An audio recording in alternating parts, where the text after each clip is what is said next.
capítulo 20.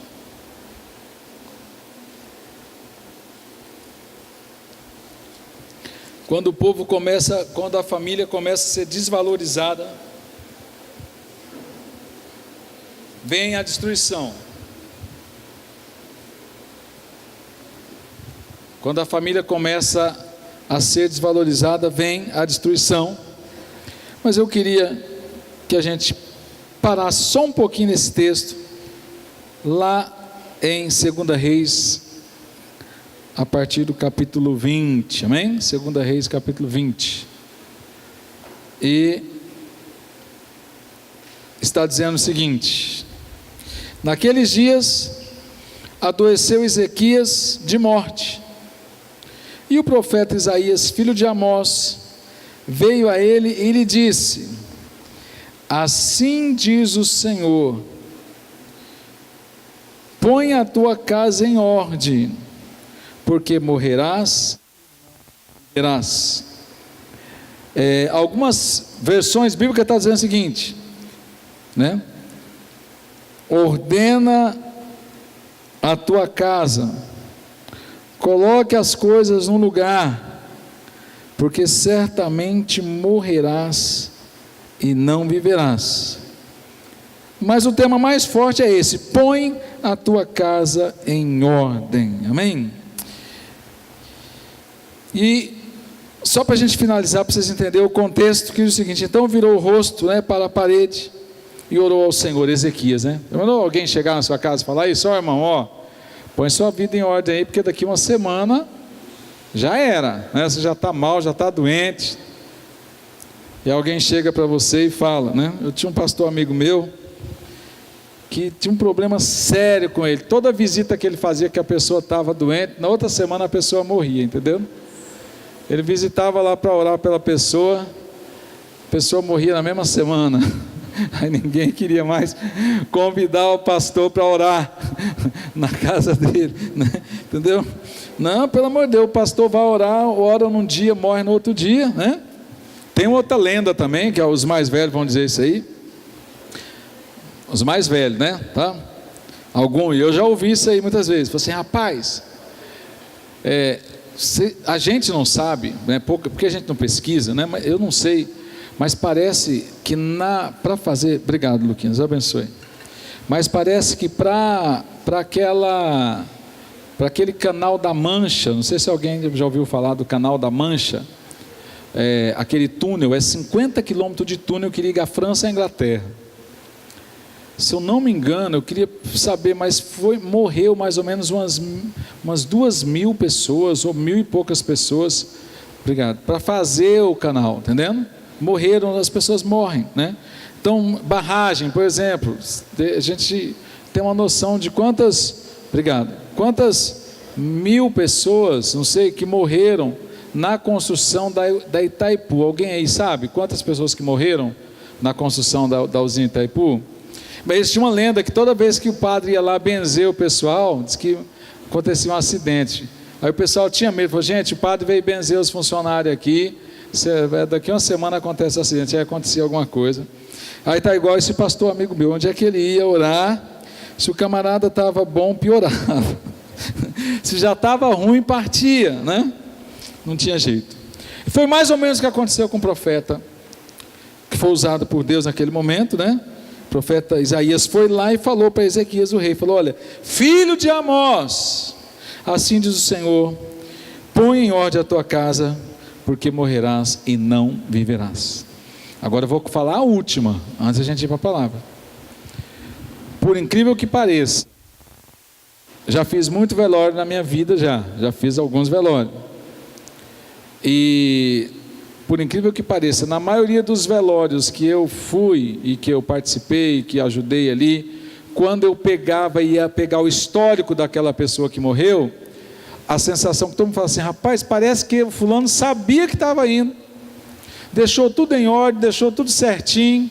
Por exemplo, eu descobri, infelizmente no contexto, quando meu pai morreu, alguns aqui presentes conheceram meu pai, e quando meu pai morreu, eu voltei para casa, eu não morava mais em casa, eu falei assim, gente, eu vou voltar para casa, que alguma coisa está acontecendo, porque a minha gerente na época, ela falou assim, Josias, fui lá na sua casa, conversei com seu pai, e o seu pai falou que está muito triste mesmo, porque você saiu de casa. Eu peguei 18 anos, falei, não, vou viver minha vida, né? Como alguns fazem aí, vou viver minha vida e não quero mais morar em casa, né? E falei assim, volta para sua casa porque está acontecendo alguma coisa. Por quê? Porque o meu pai tinha um problema. O meu pai, tudo que ele começava, ele não terminava. Meu pai, tudo que ele começava, não terminava. Lá em casa fazia um portão para as crianças não sair, né? Porque não fez a porta ainda da cozinha, um exemplo. Aquele portãozinho ficava 20 anos ali, entendendo? Comprava um negócio para reformar, apodrecia, não resolvia. Eu me lembro que uma vez chegou um monte de vitrô lá em casa, de grade, né, de vitrô de ferro, naquela época, imagina isso há 30 anos atrás. Falei assim, o Ramon comprou agora os vitrô, vai pôr vitrô na casa, né, que as casas lá em Mato Grosso do Sul, fronteira com o Paraná, é tudo de madeira na época, né? Quando era de alvenaria, o pessoal falava, fulano, só rico que morava em alvenaria, né, material, casa de material, eles falavam. E aí, o meu pai, ele tinha uma mania de que tudo que ele começava, ele não terminava. Tudo, gente, tudo. Era cadeira, era uma reforma, qualquer coisa, ele não terminava. E o que eu achei interessante é que o meu pai, quando mudamos para cá, ele fez isso. Ele fez o muro da casa, chapiscou o muro dos dois lados, forrou a casa, organizou, fez o portão da casa, tipo assim, a casa que minha mãe mora até hoje. Aí eu falei, gente, vai acontecer alguma coisa, porque para o meu pai está desse jeito, está terminando as coisas. Era como se realmente ele estava colocando a casa dele em ordem, colocando a vida dele em ordem. Se você for ver vários históricos de morte, você vai ver que aconteceu isso. Tem uma família que eu acompanhei aqui também, que o marido, nunca a esposa tinha acesso a nada que ele fazia. Ele tinha os cartões de banco dele, tinha os negócios certinho. Aí chegou para a esposa e falou assim, mulher, está aqui, meus cartão, a senha do meu cartão, a senha assim, você está doido? Você está doido? Não, ele falou assim, vai que eu morro. Vira essa boca para lá, homem, pelo amor de Deus. Gente, uma semana depois, a esposa estava velando o marido na casa. Aí estava com a senha dos cartões, estava com tudo, né? Alguns partem, né? Sem deixar nada desavisado mesmo. Tem umas mortes também meio doidas, né? Que o camarada morre, quando descobre, a mulher está toda endividada, né? Ele nunca deixou saber nada, fazer o que acontecia. Descobre também que o marido tem outra mulher com outros filhos também, aí chega a viúva lá para brigar, e vira aquela briga dos filhos, né? A viúva, né? Entendeu? Existem essas coisas também. Outros descobrem também que o marido era rico, né? Mas o marido escondia tudo, né? Aí a mulher não tem controle, que o marido não ensinou, estoura os filhos, estoura, gasta tudo. Em menos de 5 anos está todo mundo, né? Virando peão, né? Antes era patrão, agora é peão.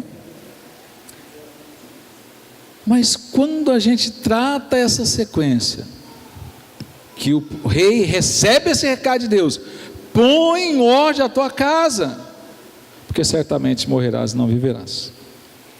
Eu só dar a boa notícia aqui, que acontece o seguinte, ele pega, olha, que ele cria no Deus que estava falando com ele, vira o rosto e fala, olha aí, versículo 2, você está com a Bíblia aberta aí, 2 Reis 22, seguinte, então virou o rosto para a parede e orou ao Senhor, dizendo, Senhor, ser servido de lembrar de que eu andei diante de ti em verdade, ou com teu coração perfeito, e eu fiz o que era reto aos teus olhos.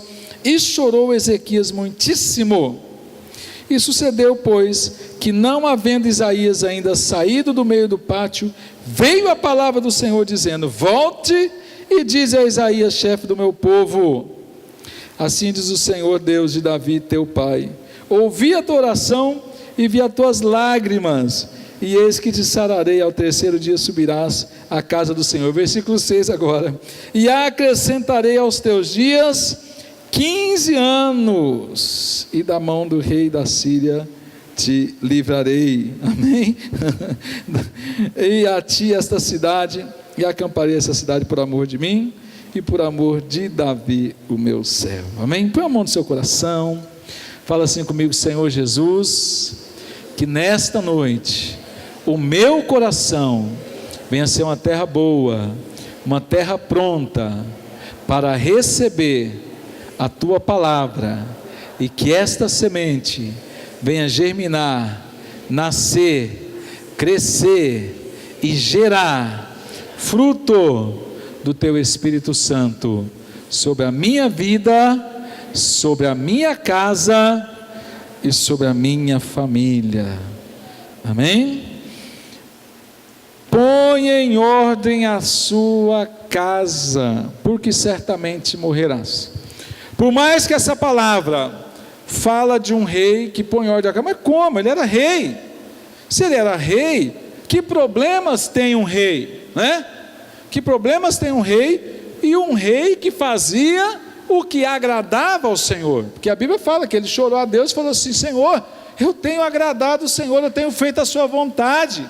Aí Deus pega e faz o profeta voltar, e faz o profeta falar: ó, porque ele andou na minha vontade, volta e diz a ele que eu vou dar mais 15 anos de vida para ele. Pronto, é isso aí. Ele não deixou de ser um homem temente a Deus, mas a casa dele não estava em ordem, e era um homem temente a Deus, tanto que orou a Deus, e Deus ouviu a palavra. Deus ouviu. Pastor, como é que pode? Muitas vezes pessoas de oração, pessoas cheias do Espírito Santo, pessoas tementes a Deus, pessoas que não faltam os cultos, pessoas que são fiéis, dizimistas, pessoas que amam a Deus todas as coisas, mas os seus filhos não querem nada com Deus. Se tem bandido perigoso nesse nosso Brasil, é o tal do filho de crente, que nasceu na igreja e hoje está lá pagando pena. E sua mãe ou seu pai deu o maior exemplo, trouxe para a igreja, investiu na vida espiritual do filho. E aí, muitas vezes esse crente entra em crise, fala: Senhor, meu Deus, eu sempre te segui, eu sempre fiz o que é certo, e meu filho não quer saber, minha filha não quer saber da palavra, não quer saber de Deus. E aí, o camarada fica pensando: aonde foi que eu errei? Aonde foi que eu errei? Meu irmão,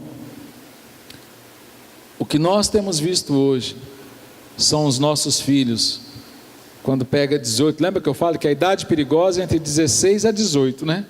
Se você conseguir segurar o seu filho dos 16 a 18 na igreja, você é um verdadeiro campeão. Tem pai que reclama que o filho está vindo demais na igreja. Não, pastor, pelo amor de Deus, meu filho está vindo demais na igreja. Aí eu falo: irmão, cuidado você começar a chorar depois, que seu filho não quer vir para a igreja de jeito nenhum. Cuidado. Meu filho é só igreja, só igreja, só igreja, só igreja. Cuidado, depois seu filho não quer mais saber de igreja.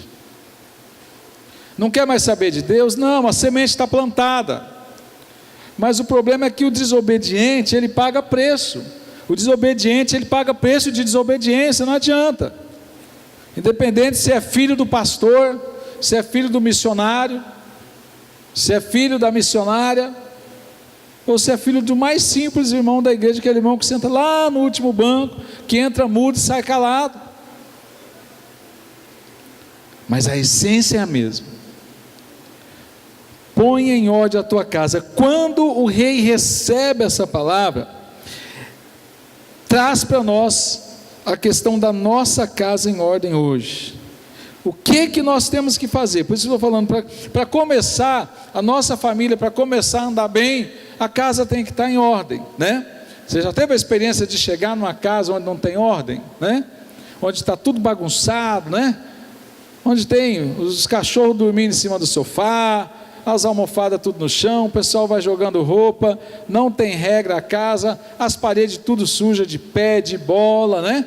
E tudo quebrado. Você conhece alguma casa assim, que tudo que tem lá quebra o ventilador, quebra o liquidificador, quebra o ar-condicionado, quebra a cama, quebra o sofá, entendeu? Quebra a porta da geladeira caindo, né? A ferrugem pegando todas as coisas. Muitas vezes eu falo que a casa daquela pessoa reflete como é que está a vida dela. Eu já cheguei na casa ali no Bosque dos Ipês, a casa está muradinha, o quintal está cercado de... A casa está muradinha, o quintal está limpinho, não tem mato, não tem nada, as paredes limpinhas, arrumadinhas, cheirosinha, com 6 pessoas morando, 5 pessoas. Como eu já cheguei em casa também com 3 pessoas morando, ali no bosque, e o mato entrando dentro de casa, e as paredes tudo sujas, e os balaúças já tudo pela metade. E aí você chega no lugar, não tem sofá, tinha só um sofá, fizeram eu sentar, mas o sofá tinha um buraco, eu sentei e caí dentro do sofá. Aí eu falei, não, eu vou sentar no chão aqui mesmo. E aí eu olhar para essa família e falar, gente, vocês precisam pôr a vida de vocês em ordem. Quando o profeta fala o rei Ezequias, põe tua casa em ordem, estava abrangendo muito mais do que aqui que ele estava pensando. Pôr a nossa casa em ordem vai ser muitas vezes a gente avaliar sim, que a gente pode ser próspero, pode ser líder, pode ser rei, pode governar, mas muitas vezes nós não estamos cumprindo o papel daquilo que Deus realmente deixou para nós. Existem algumas coisas que vai fazer a diferença para a gente colocar a nossa casa em ordem, e tem 6 textos bíblicos, 6 versículos da Bíblia que vai mostrar para nós. Esses versículos mostram para nós, porque o pastor só não vai falar dos defeitos, irmão, não precisa, porque quando a gente é confrontado pela palavra, os defeitos já são falados, e não adianta eu falar de defeito de casa, não adianta, porque aí se eu falo defeito de alguém, né? Ou um exemplo aqui, o rapaz fala, o pastor está falando de mim, porque a minha casa é assim, ele já foi lá, né? O pastor está falando, não vou falar dos defeitos, que defeito todo mundo tem, a maioria dos pais ficam, onde foi que eu errei? Sempre a melhor forma, e eu falo isso para todo pai, irmão, não pergunta onde foi que você errou, porque errar todo mundo vai errar. Pergunte o que você fez para fazer o certo. Faça o certo. Muitas vezes o certo vai parecer até que é errado, mas faça o certo. Então por isso, Gênesis 2:24, por favor, se puder também colocar na tela. Existem 6 versículos da Bíblia, 6 versículos da Bíblia que nos mostram um exemplo de colocarmos a nossa casa em ordem. E o primeiro está lá, claramente, em Gênesis 2:24. Quem achou e diga amém. E diz o seguinte: portanto deixará o homem seu pai e sua mãe, e apegar-se-á à sua mulher, e serão ambos uma só carne. Tá, o que quer dizer isso aí, gente? Cumplicidade. Agora, lembra que eu falei para vocês, nós temos desafios familiares hoje. A cumplicidade é quando o esposo e a esposa estão juntos, e deixará o homem, seu pai e sua mãe, vai unir a sua mulher, e serão uma só carne. Está falando sobre cumplicidade de marido e de esposa, e é algo que dá segurança para os filhos. Mas pastor, e aquelas famílias que não tem mais o marido ou não tem mais a esposa? Eu não vou nem falar do outro padrão, eu estou falando do padrão bíblico, não dos novos padrões que têm surgido aí, estou falando de um padrão bíblico. E quando não se tem mais esse exemplo de marido e de esposa, e muitas vezes famílias que é a mãe que tem que fazer tudo, ou que é o pai que tem que fazer tudo, que se perde aquele referencial. E quando isso acontece, se aquela pessoa que ficou com a responsabilidade não tiver um pulso firme, não tiver sabedoria, o negócio vira uma bagunça. O filho começa a acusar, o filho fica rebelde, o filho não quer obedecer, o pai não tem estrutura, ou a mãe não tem estrutura para cuidar. E muitas vezes a responsabilidade fica mais na costa dos avós do que dos pais. E não é que é bom, é que não tem para onde correr. Essa sociedade hoje nos obriga a mudança de comportamento. E acabam muitas vezes os avós cuidando dos netos, para o pai trabalhar, para a mãe trabalhar, para tentar restaurar de novo essa vida. E não tem jeito, pessoal. Toda separação vai gerar feridas. Não tem para onde correr. Toda separação vai gerar ferida. Toda separação, todo divórcio gera feridas. Independente da situação, se foi bom ou não, se foi amigável ou não, nenhum filho quer ver seu pai separado. Seja por uma tragédia, seja por uma traição, seja por o que for, a mente do filho, ela projeta pai e mãe, pai e mãe. E por isso que muitos dos nossos jovens, muitos adolescentes, eles usam essa desculpa, por causa que eu não tive pai, porque eu não tive mãe, eu cresci sem pai, eu cresci sem mãe. E nisso gera grandes feridas para ser administrada. Então, a primeira coisa, cumplicidade. Quando os filhos veem a responsabilidade do seu pai, a responsabilidade da sua mãe, e é mostrado para o filho, não se mostra cobrando, se mostra fazendo, inconscientemente seu filho, sua filha vai caminhar para isso. Eu achei interessante uma frase, conversando com a psicóloga esses dias, e ela falou o seguinte, que é o erro que muitas mães fazem, né? Muitas mães fazem, ou muitos pais, não sei, mas muitas vezes se o filho houve uma separação ou alguma coisa, a mãe cuida do filho, e aí ela começa a falar, seu pai é um safado, seu pai não valia nada, seu pai não sei o quê, seu pai não sei o quê. E quantas vezes eu já falei para essas mães, se você continuar falando mal do pai do seu filho para ele, na hora que ele crescer, ele vai largar você sozinho e vai morar com outro, vai morar com o pai. Porque para ele o pai dele é herói. O que você falar, você pode ter cuidado, ele ter dado tudo para ele, mas o herói sempre vai ser o pai. E você continua falando mal dele e você está trazendo isso para ele. Irmão, nós temos visto isso muitas vezes. Por quê? Por causa do inconsciente, por causa dessa ferida que ficou, dessa perda que ficou, do filho sempre imaginar que o pai é um herói. Então muitas vezes, meu pai faz tudo o que eu quero. Lógico, minha mãe faz tudo o que eu quero. Por quê? Porque vai lá, fica 30 dias. Ele volta, fica nas férias, ele está com o pai ou com a mãe, mas quando ele volta para a casa do responsável realmente, ele volta para a vida real. E as coisas mudam. E nós sabemos disso.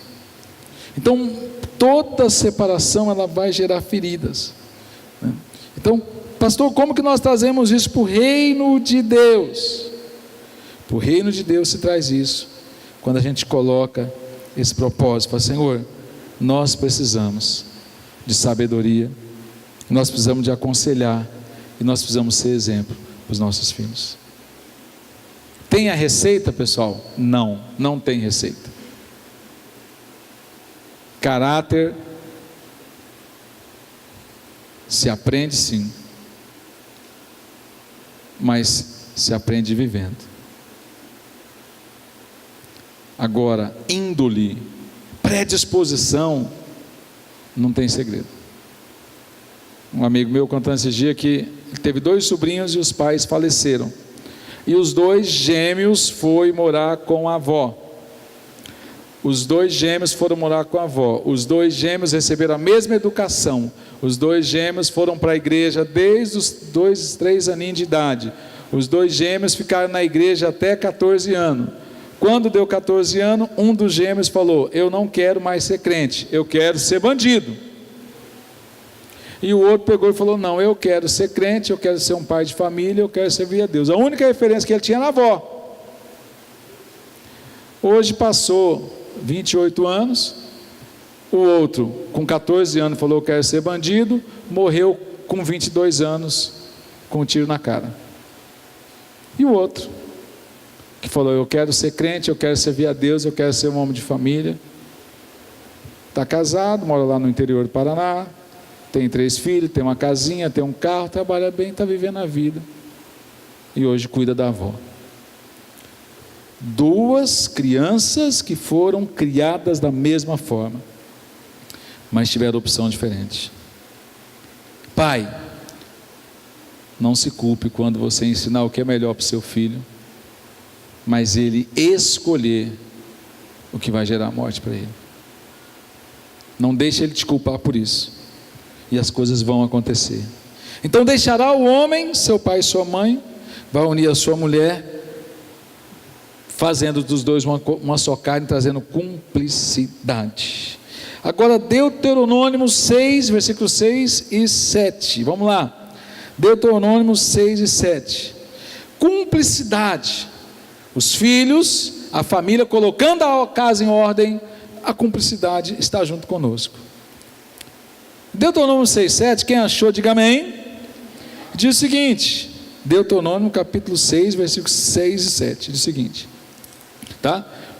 Deuteronômio capítulo 6, versículo 6 e 7, é o seguinte: e essas palavras que hoje te ordeno estarão no teu coração, e as ensinarás teus filhos, e delas falarás a sentar em tua casa, e andando pelo caminho, e deitando-te e levantando-te. Irmãos, primeira coisa foi cumplicidade. Segunda coisa é exemplo. Exemplo. Estas palavras que hoje te ordeno estarão no seu coração, ensinarás aos teus filhos, e delas falarás assentado em tua casa. Lembra de novo a guerra cultural agora? Por isso que eu estou falando que a gente já está na era jurássica, né? Quem é que tinha experiência de sentar com o pai e com a mãe para ouvir as histórias, né? Ouvir as histórias, né? Hoje não tem mais, praticamente não tem, a maioria das famílias não tem. Ouvir as histórias. Então, como é que o povo de Israel sabia a história? Porque era passado de pai para filho, sentava ao redor da fogueira e contava essa história. Eu me lembro das histórias que o meu pai contava. Quem é que lembra da história que seu pai contava, né? Reunia na beira da fogueira, ou no fogão de lenha lá no sítio, né? Ou na casa de um parente. Eu lembro das histórias de lobisomem que meu pai contava, né? Dos lobisomens na fazenda, né? Quem é que lembra das histórias aí de lobisomem, né? E das histórias bíblicas também, que os pais contavam. Hoje está cada dia mais difícil dos pais sentarem com os filhos para contar história. E o maior problema não é nem o pai querer contar a história, a maior dificuldade é o filho querer ouvir a história, entendeu? Não é só o pai querer contar, né? O filho querer ouvir. Os filhos hoje não querem ouvir os pais. Essa é a verdade. Um período que é para ouvir. Por isso que a importância. Eu tenho a minha filha Karina, né? A Letícia sempre mais na retaguarda. A Karina gosta de falar um pouquinho mais, né? E a Karina gosta muito de contar história, né? Então quem convive com a Karina sabe como a Karina é comunicativa, né? Ela comunica demais, né? E tem horas que ela começa a contar as histórias. E aí ela fala: pai, você não está prestando atenção na minha história, não? Aí tem vezes que eu paro, que eu percebi, aí eu volto: Karina, conta de novo. Conta de novo, eu quero ouvir. Sabe por quê, irmãos? A gente tem que aproveitar e ouvir as histórias dos nossos filhos enquanto eles querem contar, porque depois a gente vai querer ouvir e eles não querem contar mais.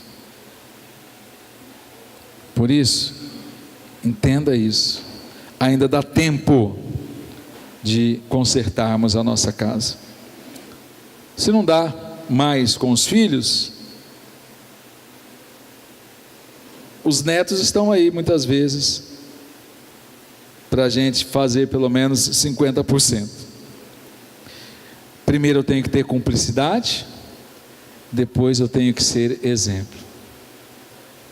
O que tem acontecido muitas vezes é que os pais cobram dos filhos aquilo que eles não fazem. E dentro da igreja hoje nós temos esse exemplo. Se os pais não oram, eles querem que os filhos oram.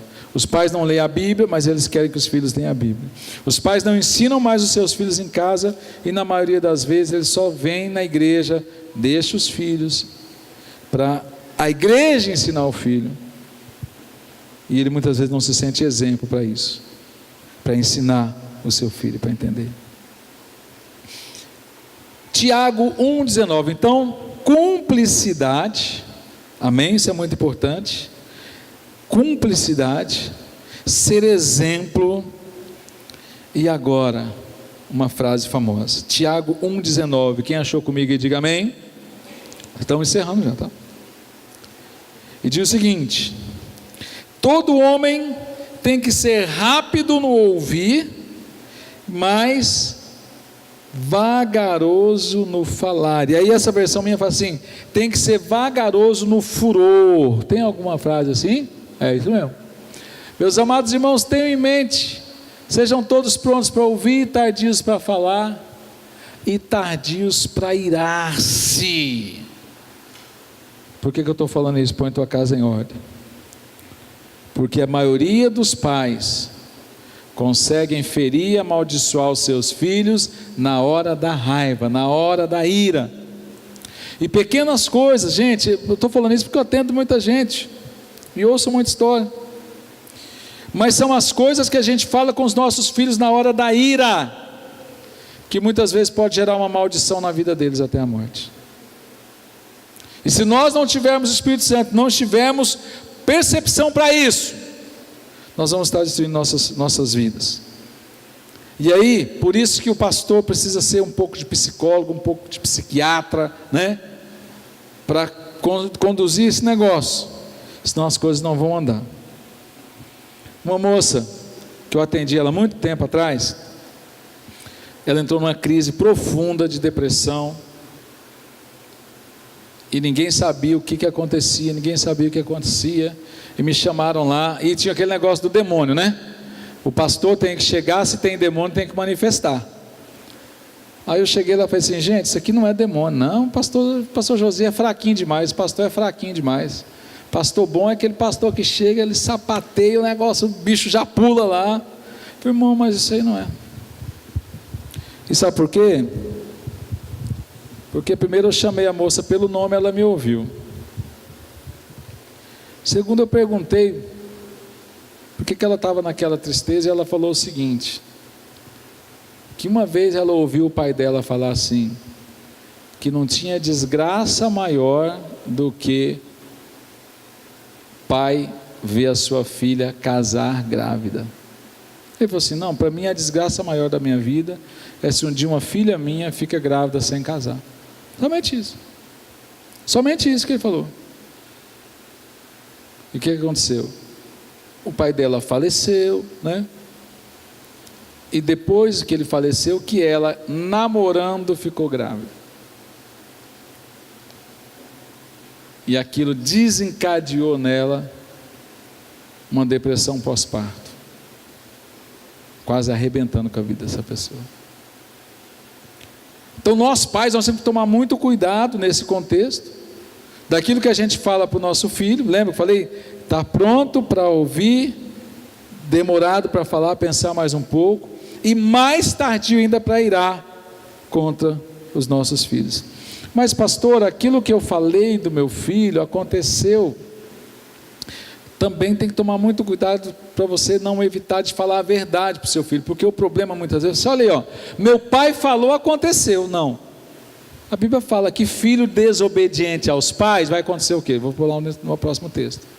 Filho desobediente ao pai já está debaixo de maldição, gente. Filho desobediente ao pai, é perigoso tudo que ele fizer e não prosperar, e ele vai ficar falando assim: a culpa é do meu pai. Não, a culpa é dele que desobedeceu. O pai está falando, não obedeceu. Tinha uma família que nós tentamos acompanhar, mas foi muito rápido, e vocês sabem dessa história. O filho queria ir para Santa Catarina de carro. O pai falou: não. Mas o carro é meu. Não, mas você é meu e o carro é meu. Não, mas o carro é meu. Você não vai com o carro. Eu vou. Você não vai, eu vou. Eu não vou te dar dinheiro. Você vai de avião, vai de ônibus, eu pago. Não, eu quero ir de carro. Você vai de ônibus. Não, vai de